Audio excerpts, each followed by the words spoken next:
need Demps. And the Nugs were jacking threes. They weren't going in. Back comes Memphis. But then when you have it needed, MVP steps out, boom, then Jamal, boom, and game over. Yeah, the game was close, and this is another example of the game kind of getting close in clutch time, right? And the Nuggets being able to pull that out. So if this was a story in the wrong direction earlier this season, it's starting to become a story in the actual right direction. This team, no matter what happens in the middle, they get it figured out at the end. I will say this about the defense, because I know there's going to be, in the next 4 weeks, we're going to hear, oh my gosh, this defense, that defense. There's going to be slippage defensively. They when it's winning time. Hey, if they make 22 threes a game, I think they'll be pretty good. Jamal Murray, 29 points, leading the Nuggets tonight. He is with our Scott Hastings. I guess you could put Peyton Watson in there, but the big two, they did their damage in the fourth quarter of this game. When clutch time came around, these two made big plays. Oh, they really did. I mean, it kind of started. I mean, the Nuggets had a 17-point lead. Looked like, well, maybe they're not going to have to play Joker. They had to bring him back in, but Jamal went to his fourth quarter action and started delivering big. And then Joker hit maybe the biggest shot of the night. It was a three when they had cut it all the way down to 5, Dempson. Wow, those guys were spectacular down the stretch. 11 points and 3 assists for Jamal Murray in the fourth quarter. 3 3-pointers in the fourth quarter. And you know, this is just exactly what you need from your two leaders. These are the stars of the show. It's Jamal Murray and it's Nikola Jokic. Jamal Murray delivered yet again. And look, Nikola Jokic, triple-double, one of the greatest triple-double machines that we've ever seen. And by the time he's done, he will be the greatest triple-double machine that we've ever seen. And he did his thing here tonight. He only attempted 9 shots. 9 field goal attempts in this game. Yeah. And he still just surgically picked them apart. Let's go to our ball assist to the game after we see that three. That's one of them. The one over half court makes it. The ball assist to the game, of course, from Nikola Jokic, brought to you by Ball Corporation, reminding you to choose aluminum. And it happened late in the game. Watch this. He understands. Look at his shot clock, Vic. Shot clock. Wait. Shot clock is coming. Yeah.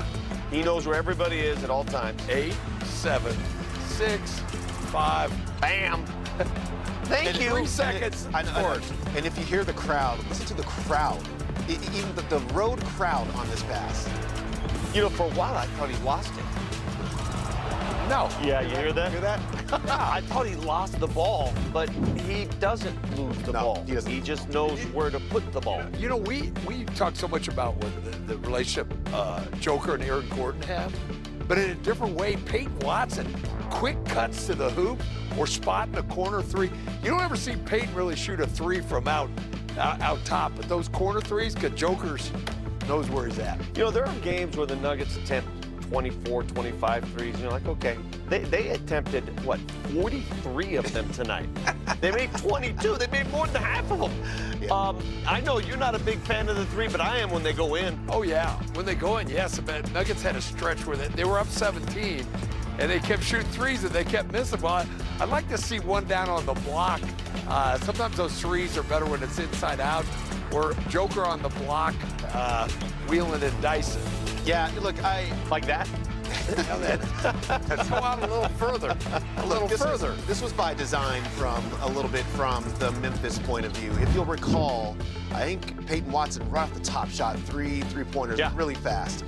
And so what you understood was that the Memphis Grizzlies were allowing him to shoot there and just say, okay, we're going to let you shoot this three. And he said, well, okay, I'm going to shoot this three. And even though I'm going to miss them early, I'm going to start making them late. And that's really how the numbers start getting ratcheted up like that. And then defensively, both of these teams like to take away the paint, which leaves open jump shots, and these guys just knocked them in. Every time he knocks one down, cha-ching. Yeah. You know that he's thinking cha-ching. Vic, this contract year. Yeah, Vic, this period of time when there is no Aaron Gordon and there is no Christian Brown and he is playing all these minutes, he's putting this on the court. Yeah, it is. He changed his representation. Is he now up with Clutch Sports? Yes, he is. He is. Yeah. Well, he was clutch tonight. Yeah, he was clutch. 27 points for. I thought our zone was really impactful in the first half, and I thought they made adjustments, attacked it differently, and got better looks.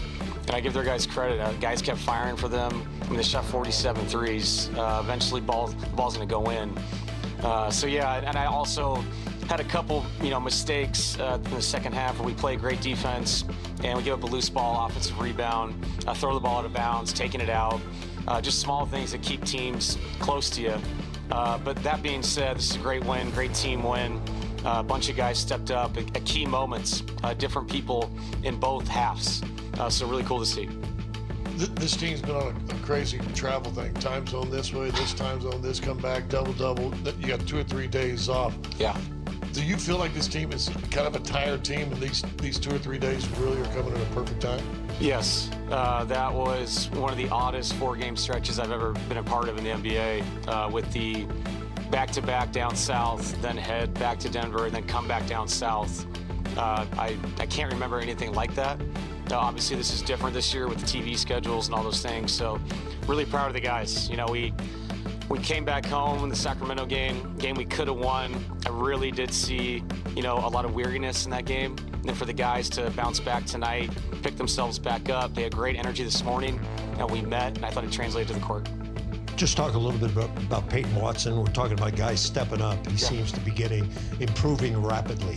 Right, and I think Pate, they're bringing a second big to Nicola, and he was open in the corner, and he knocked it down. And I think the most important thing for all our guys is knowing what the night is. Tonight he shot the ball really well, let it fly. Other nights he needs to be a cutter like he was at the end, and Nicola found him on that outrageous pass where he played in the dunker. So guys have to kind of, change nightly who they are depending on how the night's going. But he was huge with the 5-3. Zeke hit a couple.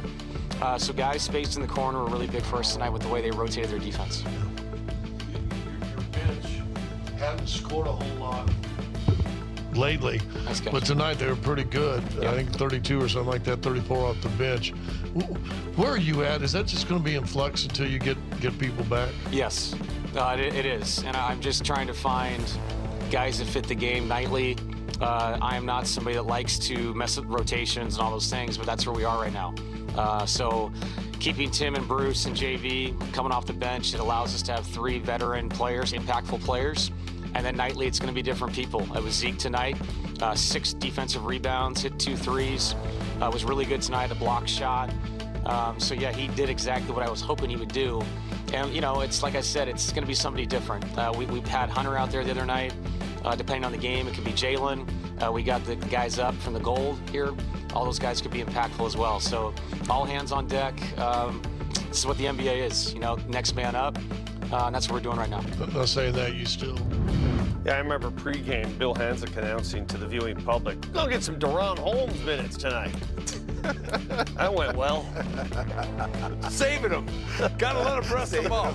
It's a long flight from Grand Rapids down to Memphis. Yeah, well, the bench played much better than it did against Sacramento. Listen, the Memphis bench was phenomenal because they got 26 from Jock Landale. But I thought the Nuggets bench did its part, did enough. Yeah, first off, the big surprise to me was what a game Zeke Naji had. 6 points, 6 rebounds, 15 minutes, played physical. And then Tim Hardaway, they gave him 13, but Bruce Brown stole 2 of his points. Did they never give him those 2? I don't think they did. No. I don't think they did. Wow. I agree. I think the bench, for me, the luxury of their depth is that, and you heard just Coach Adelman just say right there that he doesn't like to mess with rotations. Well, he had a group of guys that were coming off the bench that he liked, and he was actually able to keep most of that intact. So because he reached deeper into the bench to take Spencer Jones and put him in the starting lineup, thereby he didn't have to take 2 of the combination of Peyton Watson, Tim Hardaway, Jonas, or Bruce Brown and put them in the starting lineup so he could keep that together. And so that's one of those little things about depth. If you're this deep, then you can keep some things together. You're able to do that. That's one of the ways that Nuggets depth is working for them. Speaking of depth, the way Peyton Watson is playing of late, they're going to have some serious decisions to make at the end of this season. I know that's a long way down the road. He's playing great. Hopefully the season doesn't end until June, but